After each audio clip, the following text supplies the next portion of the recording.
कहानी की शुरुआत में स्पेन के एक एयरपोर्ट पर मौजूद सभी यात्रियों के मोबाइल फोन पर अचानक एक लाल रंग का इमरजेंसी अलर्ट आ जाता है। जैसे ही लोगों की नजर उस अलर्ट पर पड़ती है, पूरे एयरपोर्ट में अफरा तफरी मच जाती है। उसी समय मार्क भी वहीं खड़ा था। तभी उसके फोन की घंटी बजती है। फोन उसकी बड़ी बहन का था जो सेना में काम करती थी। जैसे ही मार्क फोन उठाता है, उसकी बहन से बताती है कि अभी इसी वक्त घर वापस निकल जाओ, एक सेकंड भी बर्बाद मत करना। मार्क घबराकर पूछता है कि आखिर हुआ क्या है। तब उसकी बहन उसे बताती है कि दूसरे शहरों में एक बेहद खतरनाक वायरस फैल चुका है। ये कोई नॉर्मल वायरस नहीं है। इसकी सबसे डराने वाली बात यह है कि इसका असर होने में सिर्फ कुछ ही मिनट लगते हैं।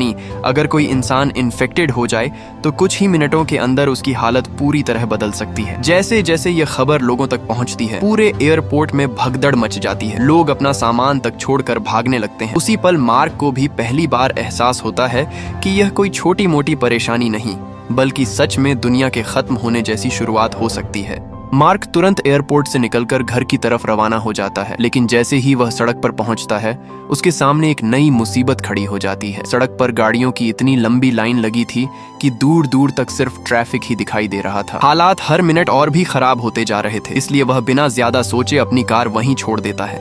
इसके बाद वह अपनी छोटी सी बिल्ली को उठाता है जो हमेशा उसके साथ रहती है। उसे अपनी बाहों में लेकर वह पैदल ही घर की तरफ चल पड़ता है। अब उसके पास यही एक रास्ता बचा था। काफी देर तक लगातार चलते रहने के बाद मार्क पूरी तरह थक चुका था। उसके कदम लड़खड़ाने लगे थे, लेकिन वह रुकता नहीं। आखिरकार वह अपने मोहल्ले के पास पहुंच जाता है। तभी अचानक एक एम्बुलेंस तेज रफ्तार से उसके बिल्कुल पास से गुजरती है। मार्क की नजर आगे जाती है तो वह देखता है कि पूरे इलाके को हथियारों से लैस सैनिकों ने घेर रखा है। चारों तरफ बैरिकेड लगे हुए थे। किसी को अंदर जाने की इजाजत नहीं थी और न ही किसी को बाहर निकलने दिया जा रहा था। बैरिकेड के अंदर से हल्की हल्की डरावनी गुर्राने जैसी आवाजें सुनाई दे रही थीं। ऐसा लग रहा था जैसे अंदर कोई इंसान नहीं बल्कि कोई जंगली जानवर बंद हो। तभी अचानक कुछ सैनिक एक संक्रमित आदमी को क्वारंटीन वाले रास्ते से जबरदस्ती बाहर घसीट कर लाते हैं। वह आदमी बुरी तरह तड़प रहा था और लगातार अजीब अजीब आवाजें निकाल रहा था। उसी समय मार्क की बहन का दोबारा फोन आता है। इस बार उसकी आवाज पहले से भी ज्यादा गंभीर थी। वह कहती है कि हालात और भी खराब हो चुके हैं। वायरस अब बदल चुका है। इसका नया रूप सामने आ गया है और अब यह पहले से भी ज्यादा तेजी से फैल रहा है। इसके बाद वह मार्क से एक बहुत जरूरी बात कहती है। मार्क, अब चाहे सरकार कुछ भी कहे, चाहे टीवी पर कुछ भी दिखाया जाए, किसी बात पर आसानी से भरोसा मत करना। जो खबरें टीवी पर दिखाई जा रही हैं, वे लोगों को शांत रखने के लिए बोला गया झूठ है।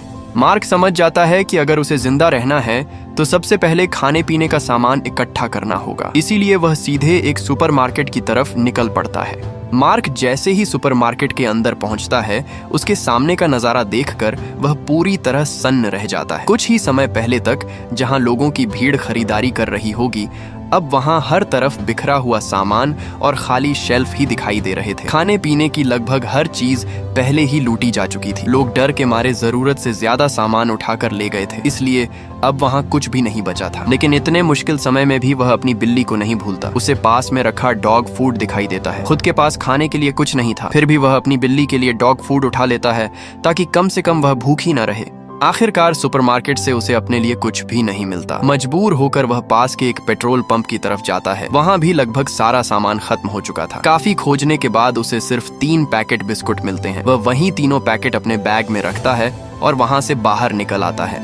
लेकिन जैसे ही मार्क बाहर निकलता है, उसके सामने एक ऐसा मंजर आता है जो अब तक देखी हर चीज से कहीं ज्यादा डरावना था। एक पुलिस वाला जिसके पूरे शरीर पर खून लगा हुआ था, अपना घायल हाथ पकड़कर घबराया हुआ एक दुकान की तरफ भागता है। वह तेजी से अंदर घुसता है और तुरंत दरवाजा बंद करके खुद को अंदर बंद कर लेता है। मार्क दूर खड़ा ये सब देख रहा था। उसे कुछ भी समझ नहीं आ रहा था कि आखिर ऐसा क्या हो गया है कि एक पुलिस वाला भी अपनी जान बचाने के लिए इस तरह भाग रहा है। तभी अचानक आसपास से लोगों की दर्दनाक चीखें सुनाई देने लगती हैं। पूरा माहौल कुछ ही सेकंड में और भी ज्यादा डरावना हो जाता है। मार्क की नजर सामने जाती है जहां एक दूसरा पुलिस वाला अपने ही अफसर के साथ उलझा हुआ दिखाई देता है। लेकिन अगले ही पल उसका अफसर उस पर जानवरों की तरह टूट पड़ता है और उसे जमीन पर गिरा देता है। यह देखकर भी मार्क वहां से भागता नहीं है। वह पास में रखा एक पोछा उठा लेता है और उस संक्रमित अफसर की तरफ बढ़ जाता है। उसे अभी तक यह अंदाजा नहीं था कि सामने खड़ा इंसान अब पहले जैसा नहीं रहा। उसे यह भी नहीं पता था कि यह वायरस इंसानों को कितना खतरनाक बना चुका है। अगर उसी समय पुलिस वाले ने गोली न चलाई होती तो शायद मार्क वहीं अपनी जान गंवा देता। गोली चलने की आवाज पूरे इलाके में गूंज जाती है और संक्रमित अफसर वहीं गिर पड़ता है। लेकिन इसके बाद पुलिस वाला एक ऐसा फैसला लेता है जिसे देखकर मार्क पूरी तरह हैरान रह जाता है। वह मार्क को अपने पास आने से रोकता है क्योंकि उसे पता था कि वह भी संक्रमित हो चुका है। इसके बाद वह बिना एक पल की देरी किए अपनी ही बंदूक खुद पर तानता है और खुद को गोली मार देता है। मार्क वहीं खड़ा यह सब देखता रह जाता है। अब उसे धीरे धीरे एहसास होने लगता है कि यह वायरस सिर्फ लोगों को बीमार नहीं कर रहा बल्कि उन्हें ऐसी चीज में बदल रहा है जिससे बचना लगभग नामुमकिन है। घर लौटते ही मार्क सबसे पहले अपने घर को सुरक्षित बनाने में लग जाता है। वह घर के चारों तरफ लगी बाड़ को और मजबूत करता है ताकि कोई आसानी से अंदर न आ सके। इसके बाद वह घर के अलग अलग हिस्सों में कैमरे लगा देता है जिससे बाहर की हर हलचल पर उसकी नजर बनी रहे। इस बीच बाहर की दुनिया पूरी तरह बेकाबू हो चुकी थी। हालात इतने खराब हो चुके थे कि आखिरकार सेना को संक्रमित लोगों को देखते ही मार गिराने का आदेश देना पड़ता है। लेकिन मार्क को अपनी बहन की कही हुई हर बात याद थी, इसलिए जब कुछ देर बाद सैनिक उसके घर के बाहर पहुंचकर लगातार दरवाजा पीटने लगते हैं और उसे बाहर आने के लिए आवाज देते हैं, तब भी वह कोई जवाब नहीं देता। वह अपनी छोटी सी बिल्ली को सीने से लगाकर बिस्तर के नीचे छिपा रहता है। बाहर सैनिक काफी देर तक दरवाजा खटखटाते रहते हैं लेकिन अंदर से कोई आवाज नहीं आती। आखिरकार वे वहां से चले जाते हैं। उनके जाने के बाद पूरा शहर धीरे धीरे पूरी तरह वीरान हो जाता है। सड़कें खाली पड़ी थीं, घरों के दरवाजे बंद थे और चारों तरफ ऐसा सन्नाटा था मानो वहां कभी कोई रहता ही ना हो। उस पूरे इलाके में अब सिर्फ 2 ही जिंदा प्राणी बचे थे, मार्क और उसकी प्यारी बिल्ली। 2 हफ्ते देखते ही देखते बीत जाते हैं। इस दौरान मार्क घर से बाहर नहीं निकलता और जो थोड़ा बहुत खाना उसने बचा कर रखा था उसी के सहारे किसी तरह गुजारा करता रहता है। लेकिन आखिरकार एक दिन फ्रिज में रखा आखिरी खाना भी खत्म हो जाता है। घर की छत पर लगे सोलर पैनल की वजह से अभी भी बिजली आ रही थी, इसलिए कम से कम अंधेरे में रहने की नौबत नहीं आई थी।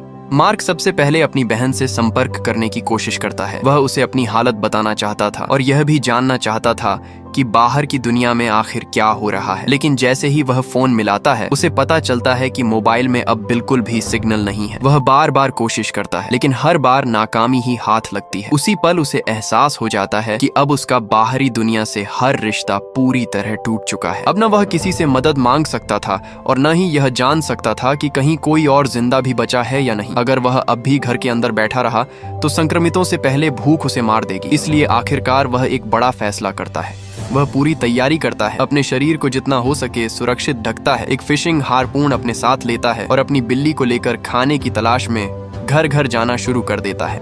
मार्क एक घर से दूसरे घर तक जाता है, हर दरवाजा खोलकर अंदर देखता है। वह अलमारियां खंगालता है, रसोई देखता है, स्टोर रूम तक तलाशता है, लेकिन हर जगह उसे सिर्फ खाली डिब्बे और बिखरा हुआ सामान ही मिलता है। ऐसा लगता था जैसे उससे पहले कोई हर घर को पूरी तरह साफ कर चुका हो। काफी देर तक घूमने के बाद भी उसके बैग में एक भी खाने की चीज नहीं आती।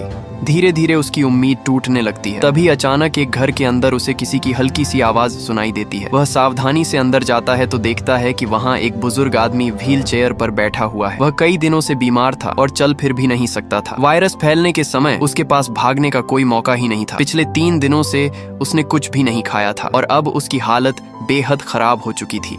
मार्क तुरंत उसकी मदद करता है। हालांकि उसे खाने के लिए कुछ खास नहीं मिलता, लेकिन उसकी यह तलाश बेकार नहीं जाती। वह बुजुर्ग इस इलाके के हर घर को अच्छी तरह जानता था। उसे पता था कि किस घर में खाने का सामान हो सकता है और किसके पास मोटरसाइकिल खड़ी है। उसकी बताई जानकारी की मदद से मार्क को एक मोटरसाइकिल मिल जाती है। अब पैदल चलने की जगह वह बाइक से पूरे इलाके में जल्दी जल्दी घूम सकता था।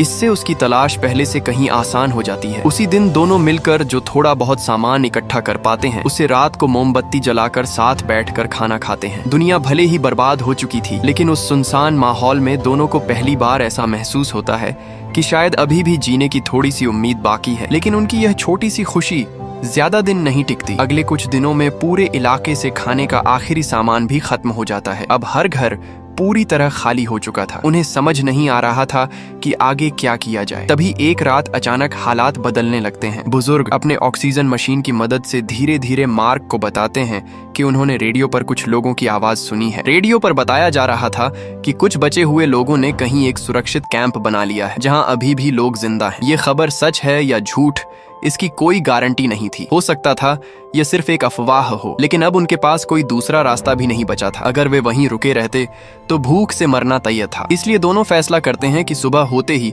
उस सुरक्षित कैंप की तलाश में निकलेंगे। अगली सुबह मार्क हमेशा की तरह बुजुर्ग को लेने उनके घर पहुंचता है, लेकिन जैसे ही वह अंदर कदम रखता है उसकी आंखें फटी की फटी रह जाती हैं। बुजुर्ग अपनी व्हील चेयर पर नहीं बैठे थे, उन्होंने अपनी जिंदगी खुद ही खत्म कर ली थी। पूरे कमरे में गहरा सन्नाटा पसरा हुआ था। मार्क कुछ पल तक वहीं खड़ा रह जाता है। उसे यकीन ही नहीं होता कि जिसने कल रात उसके साथ बैठकर भविष्य की उम्मीद की थी वह आज इस दुनिया में नहीं रहा। थोड़ी देर बाद उसकी नजर मेज पर रखे एक कागज पर पड़ती है। वह उसे उठाकर पढ़ता है। उसमें बुजुर्ग ने लिखा था कि वह नहीं चाहते थे कि उनकी वजह से मार्क की रफ्तार धीमी हो जाए। वह पहले से ही बीमार थे, चल फिर नहीं सकते थे और जानते थे कि आगे का सफर उनके लिए नामुमकिन है। अगर मार्क उन्हें साथ लेकर चलता तो शायद दोनों की जान खतरे में पड़ जाती।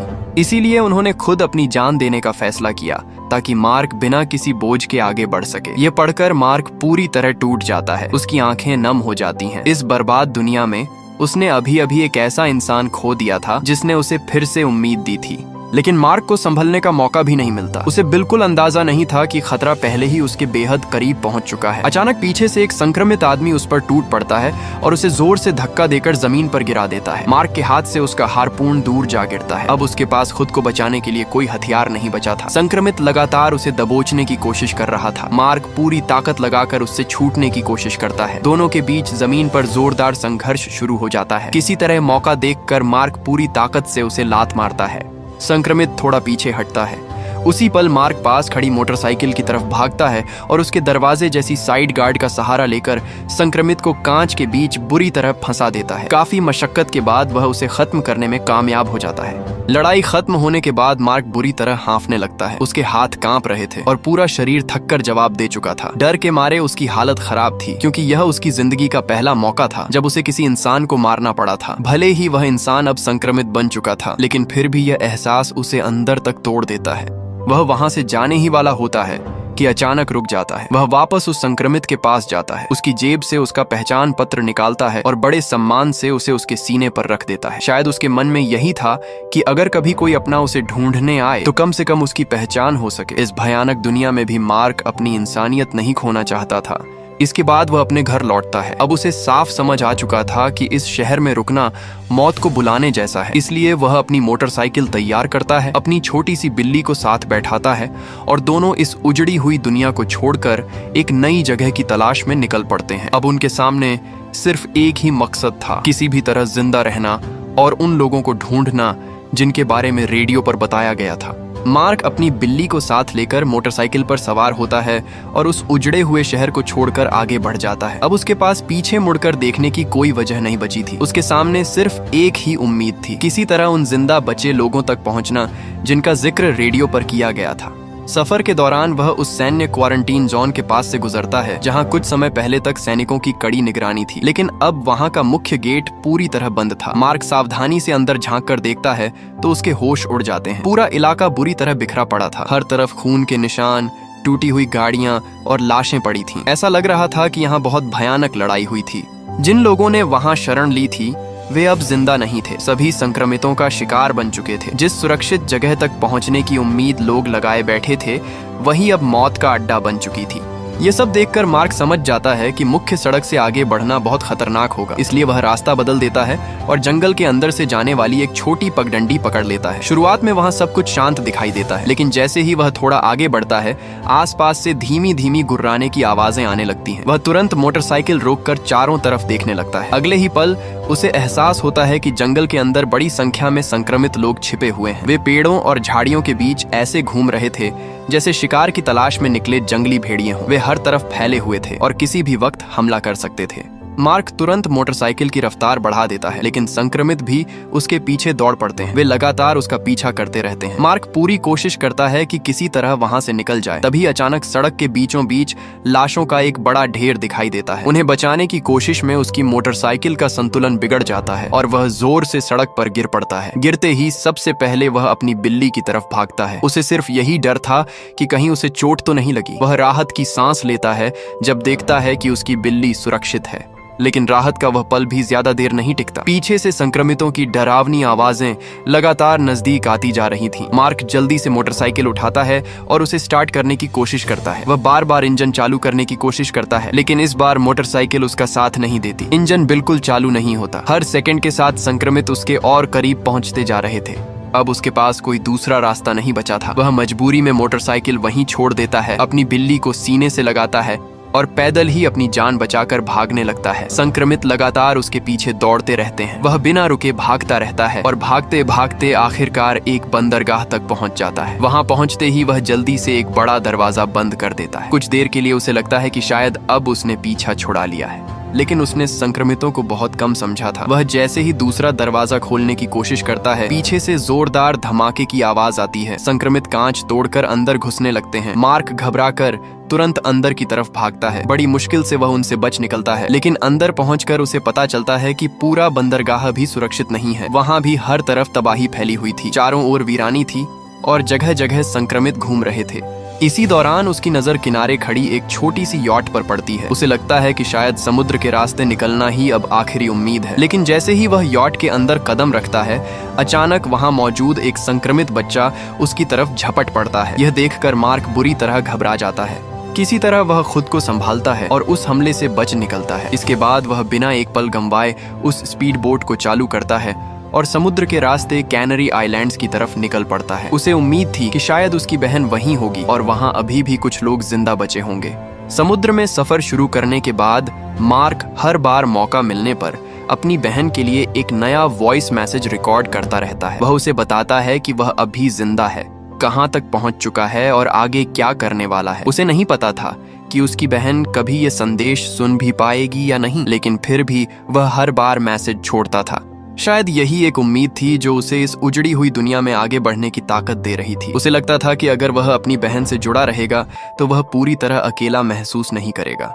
धीरे धीरे रात हो जाती है। चारों तरफ सिर्फ अंधेरा और समुद्र का सन्नाटा था। तभी अचानक उसकी स्पीड बोट बीच समुद्र में रुक जाती है। इंजन बंद हो चुका था और बोट 1 इंच भी आगे नहीं बढ़ रही थी। मार्क पहले तो समझ नहीं पाता कि आखिर हुआ क्या है। वह टॉर्च लेकर नीचे झांक कर देखने की कोशिश करता है। ध्यान से देखने पर उसे पता चलता है कि एक सड़ी गली लाश बोट के प्रोपेलर में फंस गई है। उसी की वजह से इंजन जाम हो गया था और बोट रुक गई थी। अब वह बीच समुद्र में पूरी तरह फंस चुका था। उसे समझ नहीं आ रहा था कि आखिर इस मुसीबत से बाहर कैसे निकले।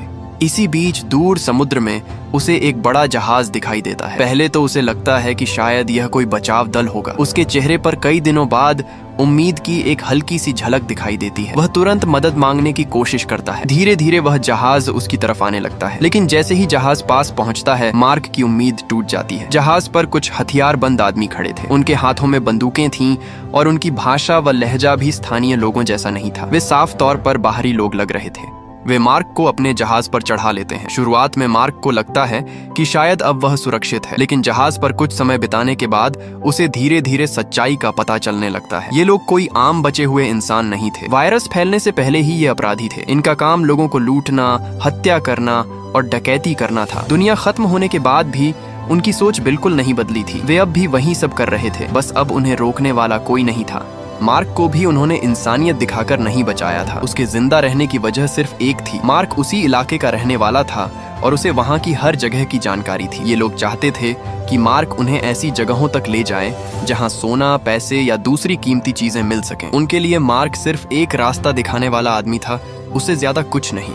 लेकिन उन अपराधियों के बीच एक आदमी ऐसा भी था जो बाकी लोगों से अलग दिखाई देता था। उसका नाम सैम था। वह स्पेनिश भाषा बोल सकता था, इसीलिए वही मार्क और बाकी लोगों के बीच अनुवाद करने का काम करता था। मार्क जब उससे बात करता है तो उसे महसूस होता है कि सैम उन अपराधियों जैसा बिल्कुल नहीं है। उसके चेहरे पर मजबूरी साफ दिखाई देती थी। कुछ देर की बातचीत के बाद मार्क को शक होने लगता है कि सैम अपनी मर्जी से इस गिरोह का हिस्सा नहीं है। मार्क उससे सीधे पूछता है, आखिर यहाँ चल क्या रहा है? मुझे सच सच बताओ। सैम तुरंत कोई जवाब नहीं देता। वह कुछ पल तक चुप रहता है। उसकी खामोशी ही बहुत कुछ बता रही थी। बिना कुछ कहे भी मार्क समझ जाता है कि सिर्फ सैम ही नहीं बल्कि वहां मौजूद कुछ और लोग भी इन अपराधियों के हाथों इस्तेमाल किए जा रहे हैं। जब तक उनकी जरूरत है तब तक वे जिंदा हैं, लेकिन जिस दिन उनकी जरूरत खत्म हो जाएगी उसी दिन उन्हें भी मार दिया जाएगा। यही इस जहाज का सबसे कड़वा सच था। उस रात मार्क बिल्कुल भी चैन से नहीं सो पाता। अब उसे साफ समझ आ चुका था कि अगर वह इस जहाज पर ज्यादा देर रुका तो उसका अंजाम भी बाकी लोगों जैसा ही होगा। इसीलिए वह भागने का फैसला करता है। रात गहरी होने का इंतजार करने के बाद वह चुपचाप अपना डाइविंग सूट पहनता है, अपनी छोटी सी बिल्ली को साथ लेता है और बिना किसी को बताए जहाज से निकलने की तैयारी करने लगता है। उसका इरादा था कि किसी तरह समुद्र में उतरकर वहां से दूर निकल जाए। लेकिन जैसे ही वह अपने कमरे से बाहर निकलता है, उसे जहाज के नीचे बने हिस्से से किसी के मदद के लिए चिल्लाने की आवाज सुनाई देती है। पहले तो वह रुक जाता है। अगर वह उस आवाज को नजरअंदाज करता तो शायद आसानी से भाग सकता था, लेकिन मार्क का स्वभाव ऐसा नहीं था। किसी मुसीबत में फंसे इंसान को छोड़कर जाना उसके बस की बात नहीं थी। आखिरकार वह आवाज की दिशा में बढ़ जाता है। नीचे पहुंचकर वह देखता है कि वहां 2 लोग कैद हैं। दोनों के शरीर पर चोट के गहरे निशान थे। उन्हें बुरी तरह पीटा गया था। उनमें से एक आदमी और उसका बेटा किसी तरह अब तक जिंदा थे। वे मार्क को बताते हैं कि उन अपराधियों ने उनकी पत्नी और बेटी को बहुत पहले ही बेरहमी से मार डाला था। अब इस दुनिया में सिर्फ वे दोनों ही बचे हैं। कई दिनों से उन्हें कैद करके रखा गया था और उनके साथ लगातार अत्याचार किया जा रहा था। मार्क तुरंत उन्हें आजाद करने लगता है, लेकिन इतने दिनों तक डर और दर्द झेलने की वजह से उस आदमी का भरोसा पूरी तरह टूट चुका था। जैसे ही वह आजाद होता है, वह घबरा जाता है। उसे लगता है कि मार्क भी उन्हीं अपराधियों का साथी है। डर के मारे वह जोर जोर से चिल्लाने लगता है। उसकी आवाज पूरे जहाज में गूंज जाती है। मार्क उसे शांत कराने की बहुत कोशिश करता है, लेकिन तब तक बहुत देर हो चुकी थी। जहाज पर मौजूद लोग आवाज सुन चुके थे। हालात एक पल में बिगड़ जाते हैं। तभी ठीक उसी समय सैम वहां पहुंच जाता है। वह बिना देर किए सामने आए कुछ अपराधियों पर हमला कर देता है। कुछ ही सेकंड में वह उन्हें खत्म कर देता है और मार्क की मदद करता है। सैम ऐसा इसलिए करता है क्योंकि उसे मार्क की कही हुई एक बात याद आ जाती है। मार्क ने उससे कहा था, तुम्हें सच बताना चाहिए। शायद वही बात उसके दिल को छू गई थी और आखिरकार उसने सही फैसला कर लिया। अब सभी लोग मिलकर वहां से भागने की कोशिश करते हैं। उन्हें पता था कि अगर उन्हें सच में बचना है तो किसी भी तरह एक हेलीकॉप्टर तक पहुंचना होगा। वही उन्हें उस सुरक्षित द्वीप तक ले जा सकता था जहां जाने के लिए मार्क की बहन ने कहा था। इसलिए वे चुपचाप एक छोटी स्पीड बोट पर सवार होकर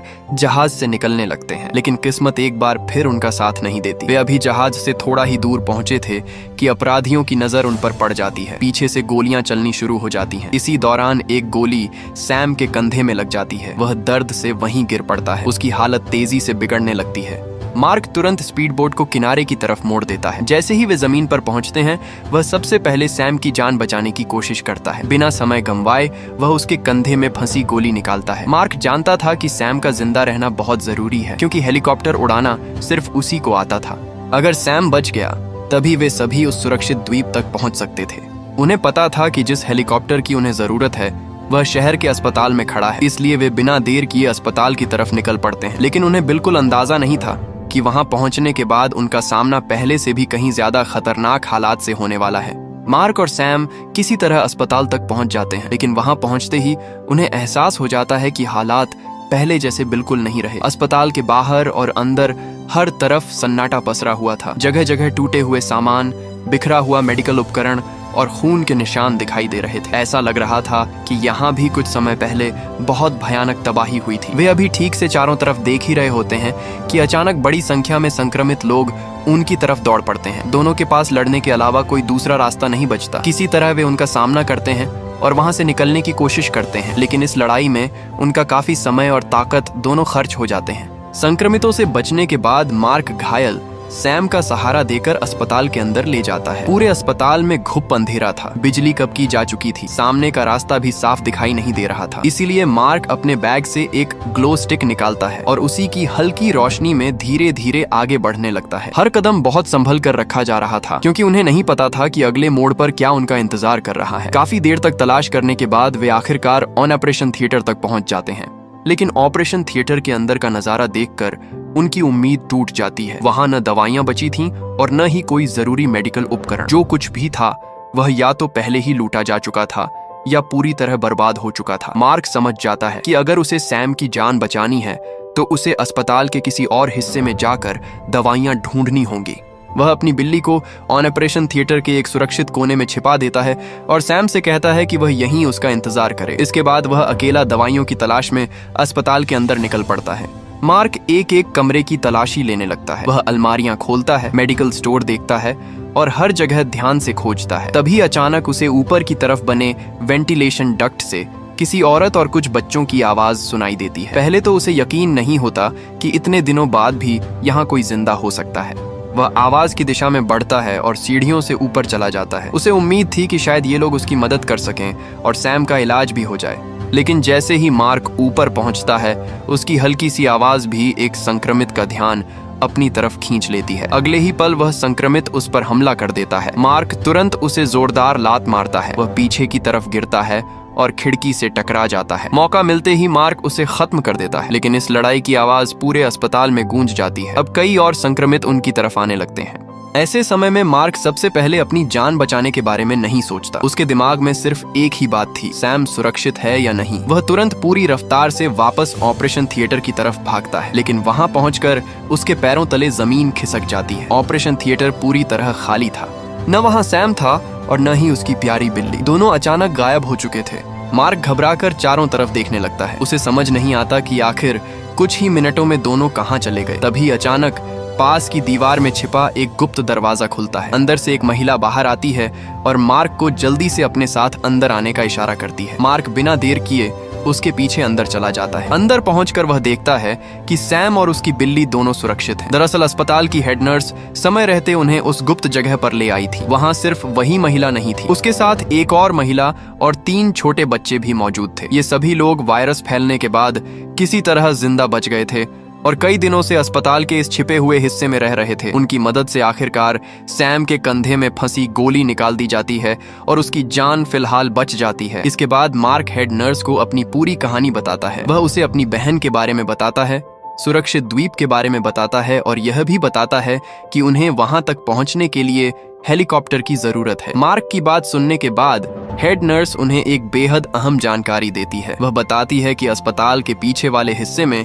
एक इमरजेंसी हेलीकॉप्टर अभी भी खड़ा है। उसे देखकर सभी के चेहरे पर फिर से उम्मीद लौट आती है। लेकिन अगले ही पल हेड नर्स एक और सच्चाई बताती है। हेलीकॉप्टर तक पहुंचने का रास्ता आसान नहीं था। उसके चारों तरफ बड़ी संख्या में संक्रमित घूम रहे थे। इतने सारे बच्चों और घायलों को लेकर वहां तक पहुंचना लगभग नामुमकिन था। अब उनके सामने सबसे बड़ा सवाल यही था कि आखिर वे उस हेलीकॉप्टर तक सुरक्षित पहुंचेंगे कैसे। मार्क अब भी इस मुश्किल का कोई हल सोच ही रहा था कि तभी एक और नई मुसीबत सामने आ जाती है। वही हथियारबंद अपराधी जिनसे वह समुद्र वाले जहाज पर बचकर निकला था, किसी तरह अस्पताल तक पहुंच चुके थे। अगर उन्होंने यहाँ छिपे हुए लोगों को देख लिया तो सिर्फ मार्क ही नहीं बल्कि वहां मौजूद हर इंसान की जान खतरे में पड़ जाती। अब उनके पास छिपे रहने का समय खत्म हो चुका था। इसलिए मार्क फैसला करता है कि अब चाहे जितना भी जोखिम उठाना पड़े, उन्हें तुरंत अस्पताल से निकलकर हेलीकॉप्टर तक पहुंचना ही होगा। लेकिन हेलीकॉप्टर तक जाने के लिए उन्हें अस्पताल के नीचे बने बॉयलर रूम से होकर गुजरना पड़ता था। ये वही जगह थी जहां पहले एक बड़ा धमाका हुआ था। पूरे रास्ते में जहरीली गैस फैली हुई थी। सांस लेना भी मुश्किल हो रहा था। इसके बावजूद सभी लोग एक दूसरे का सहारा लेते हुए धीरे धीरे आगे बढ़ने लगते हैं। हर कोई पूरी कोशिश कर रहा था कि बिना आवाज किए इस रास्ते को पार कर लिया जाए। लेकिन किस्मत एक बार फिर उनका साथ नहीं देती। जैसे ही हेड नर्स सामने वाला दरवाजा खोलती है, उसी पल एक संक्रमित तेजी से अंदर घुस आता है और सीधा वहां मौजूद दूसरी महिला पर हमला कर देता है। सब कुछ इतना अचानक होता है कि किसी को संभलने का मौका ही नहीं मिलता। मार्क और बाकी लोग मिलकर किसी तरह उस संक्रमित को मार गिराते हैं, लेकिन तब तक बहुत देर हो चुकी होती है। उस महिला की गर्दन पर गहरा काट लिया गया था। सभी समझ जाते हैं कि अब उसे बचाया नहीं जा सकता। उस महिला की देखभाल जिन बच्चों में से एक कर रही थी, वह घबराकर अपनी मां के पास भागना चाहती है, लेकिन घायल महिला उसे अपने पास आने से साफ मना कर देती है। वह जानती थी कि अब वह खुद भी जल्द संक्रमित हो जाएगी, इसलिए वह अपने आखिरी पलों में सिर्फ एक ही बात कहती है। वह मार्क, हेड नर्स और बाकी लोगों से हाथ जोड़कर विनती करती है कि किसी भी कीमत पर बच्चों को सुरक्षित बाहर ले जाएं। जहां तक उसका सवाल है, वह यहीं रुक जाएगी। अपने बच्चों की जान बचाने के लिए वह अपनी जान की परवाह नहीं करती। ये सुनकर वहां मौजूद सभी लोग भावुक हो जाते हैं, लेकिन किसी के पास रुकने का वक्त नहीं था। भारी मन से वे लोग आगे बढ़ते हैं। कई मुश्किलों का सामना करने के बाद आखिरकार वे अस्पताल के पिछले दरवाजे तक पहुंच जाते हैं। अब हेलीकॉप्टर उनसे ज्यादा दूर नहीं था। तभी अचानक वहां मौजूद एक छोटी लड़की की नजर अपनी मां पर पड़ती है, जो अब पूरी तरह संक्रमित बन चुकी थी। उसे देखते ही बच्ची खुद पर काबू नहीं रख पाती और जोर से चिल्ला उठती है, मम्मी। उसकी आवाज पूरे इलाके में गूंज जाती है। अगले ही पल आसपास छिपे सभी संक्रमित उस आवाज की तरफ दौड़ पड़ते हैं। कुछ ही सेकंड में पूरा इलाका उनकी डरावनी चीखों से भर जाता है। मार्क तुरंत समझ जाता है कि अब भागना ही एकमात्र रास्ता है। वह छोटी लड़की को अपनी गोद में उठाता है और पास रखे एक बड़े लोहे के कंटेनर के अंदर छिप जाता है। बाकी लोग भी जितना हो सके खुद को छिपाने की कोशिश करते हैं। कुछ ही पलों बाद बाहर लगातार गोलियां चलने की आवाज आने लगती है। कई सेकंड तक फायरिंग होती रहती है। फिर अचानक सब कुछ शांत हो जाता है। मार्क धीरे धीरे कंटेनर का ढक्कन खोलकर बाहर झांकता है। तब उसे पता चलता है कि बाहर मौजूद संक्रमितों पर उन्हीं हथियारबंद अपराधियों ने गोलियां चलाई थीं। उन्हें बिल्कुल अंदाजा नहीं था कि उनकी इस फायरिंग ने अनजाने में मार्क और बाकी लोगों की जान बचा दी है। अपराधी वहां से आगे बढ़ जाते हैं। उनके जाने के बाद मार्क और बाकी लोग अपनी छिपने की जगह से बाहर निकलते हैं। लेकिन अब उनके सामने एक नई समस्या खड़ी हो जाती है। हेलीकॉप्टर अभी भी सामने खड़ा था, लेकिन उसके और उनके बीच बड़ी संख्या में संक्रमित घूम रहे थे। सीधे दौड़कर वहां पहुंचना आत्महत्या करने जैसा था। सभी लोग सोच में पड़ जाते हैं कि आखिर इतनी बड़ी भीड़ से बचते हुए हेलीकॉप्टर तक कैसे पहुंचा जाए। तभी मार्क के दिमाग में एक नया तरीका आता है। वह आसपास पड़े लोहे के पुराने फ्रेम और सरियों को इकट्ठा करता है। फिर उन्हें जोड़कर एक गोल आकार का मजबूत घेरा बना देता है। योजना यह थी कि सभी लोग उस लोहे के घेरे के अंदर रहेंगे और उसे धीरे धीरे धक्का देते हुए हेलीकॉप्टर की तरफ बढ़ेंगे। अगर कोई संक्रमित हमला करेगा तो सबसे पहले उसी लोहे के घेरे से टकराएगा। शुरुआत में यह योजना काम करती हुई दिखाई देती है। सभी लोग धीरे धीरे आगे बढ़ने लगते हैं, लेकिन वे अभी कुछ ही दूर पहुंचे थे कि चारों तरफ से संक्रमितों की भीड़ उन पर टूट पड़ती है। दर्जनों संक्रमित उस लोहे के घेरे से टकराने लगते हैं। हर टक्कर के साथ वह घेरा हिलने लगता है। ऐसा लग रहा था कि किसी भी पल वह टूट जाएगा और फिर कोई भी जिंदा नहीं बचेगा। तभी सबसे मुश्किल समय में हेड नर्स आगे आती है। वह अपने हाथ में कुल्हाड़ी पकड़ती है और बिना अपनी जान की परवाह किए संक्रमितों के बीच रास्ता बनाना शुरू कर देती है। उसके साहस को देखकर बाकी लोग भी पूरी ताकत से लड़ने लगते हैं। सभी मिलकर संक्रमितों को पीछे धकेलते हैं और धीरे धीरे हेलीकॉप्टर के बिल्कुल करीब पहुंच जाते हैं। अब पहली बार उन्हें सच में लगने लगता है कि शायद वे इस मौत के जाल से निकल सकते हैं। आखिरकार वे लोग हेलीकॉप्टर तक पहुंचने में कामयाब हो जाते हैं। सैम और बच्चे सबसे पहले हेलीकॉप्टर के अंदर चढ़ते हैं, जबकि हेड नर्स और मार्क पीछे रुक जाते हैं ताकि बाकी लोग सुरक्षित तरीके से अंदर जा सकें। अभी भी बाहर संक्रमितों का खतरा बना हुआ था, इसलिए वे कुछ समय के लिए दरवाजे को कपड़े की पट्टी से बांधकर रोक देते हैं। सभी लोग हेलीकॉप्टर के अंदर पहुंच तो जाते हैं, लेकिन असली परेशानी अब भी खत्म नहीं हुई थी। हेलीकॉप्टर स्टार्ट ही नहीं हो रहा था। मार्क बार बार उसे चालू करने की कोशिश करता है, लेकिन इंजन किसी भी तरह काम नहीं करता। अंदर बैठे सभी लोगों के चेहरे पर फिर से डर दिखाई देने लगता है, क्योंकि बाहर संक्रमितों की भीड़ लगातार उस लोहे के दरवाजे की तरफ बढ़ रही थी। कुछ ही देर में संक्रमित लोहे के गेट पर चढ़ने लगते हैं। मार्क देखता है कि वे किसी भी पल उसे पार करके अंदर घुस सकते हैं। अब उसके पास सैम और बच्चों के लिए थोड़ा और समय खरीदने के अलावा कोई रास्ता नहीं था, इसलिए मार्क हेलीकॉप्टर से नीचे उतर जाता है। उसका मकसद था कि वह किसी तरह संक्रमितों को रोककर सैम को हेलीकॉप्टर स्टार्ट करने का वक्त दे सके। लेकिन तभी वही हथियारबंद अपराधी अचानक वहां पहुंच जाते हैं। वे आते ही दरवाजे को तोड़कर अंदर घुसने की कोशिश करने लगते हैं। अब मार्क और सैम के सामने ऐसी स्थिति थी जहां आगे बढ़ना भी मुश्किल था और पीछे हटना भी। दोनों एक दूसरे की तरफ देखते हैं। उनकी आंखों में डर साफ दिखाई दे रहा था, लेकिन उसी पल दोनों को एक ही बात समझ आ जाती है। अगर संक्रमितों को इसी तरह बाहर रखा गया तो वे दरवाजा तोड़कर अंदर घुस सकते हैं और सभी को मार सकते हैं। इसलिए मार्क एक बेहद खतरनाक फैसला करता है। वह उस रस्सी को काट देता है जिससे गेट बंद था। जैसे ही रस्सी कटती है, संक्रमितों का पूरा झुंड अंदर की तरफ टूट पड़ता है। अब उन्हें रोकने वाला कोई दरवाजा नहीं था। यह सुनने में पागलपन जैसा फैसला था, लेकिन मार्क और बाकी लोगों के पास बचने का यही एक आखिरी मौका था। चारों तरफ संक्रमितों की भीड़ फैल जाती है। कुछ ही सेकंड में पूरा इलाका चीखों और गोलियों की आवाज से गूंजने लगता है। जो लोग कुछ समय पहले तक सामान्य जिंदगी जी रहे थे, वे अब अपनी जान बचाने के लिए सबसे खतरनाक तरीका अपना चुके थे। हर कोई अपनी पूरी ताकत से भाग रहा था। कोई बच्चों को संभाल रहा था, कोई संक्रमितों को रोक रहा था और कोई हेलीकॉप्टर को किसी भी तरह उड़ाने की कोशिश कर रहा था। इस वक्त किसी के पास गलती करने की एक भी गुंजाइश नहीं थी।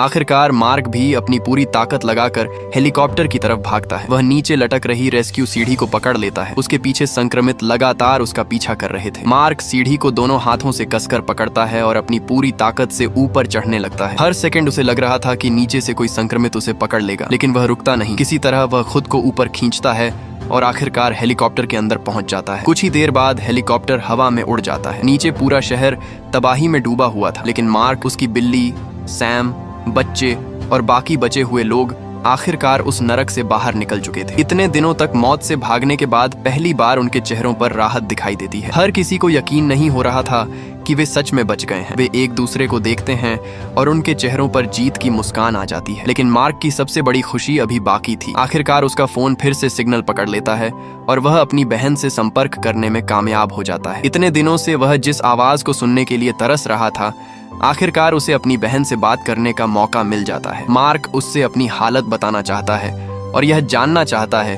कि वह सुरक्षित है या नहीं। लेकिन फोन के दूसरी तरफ से उसे ऐसा जवाब मिलता है जिसकी उसने उम्मीद नहीं की थी। मार्क अभी अपनी बहन से यह पूछ भी नहीं पाता कि आखिर वहां क्या हुआ है कि अचानक सिग्नल फिर से गायब हो जाता है। कॉल कट जाती है और मार्क कुछ समझ नहीं पाता। वह बार बार फोन करने की कोशिश करता है लेकिन इस बार कोई जवाब नहीं मिलता। अब उसके मन में एक नया सवाल पैदा हो जाता है। आखिर उसकी बहन जिस सुरक्षित द्वीप पर थी वहाँ हुआ क्या था? क्या वायरस अब वहाँ भी पूरी तरह फैल चुका था या फिर सेना का पूरा सिस्टम ही खत्म हो चुका था?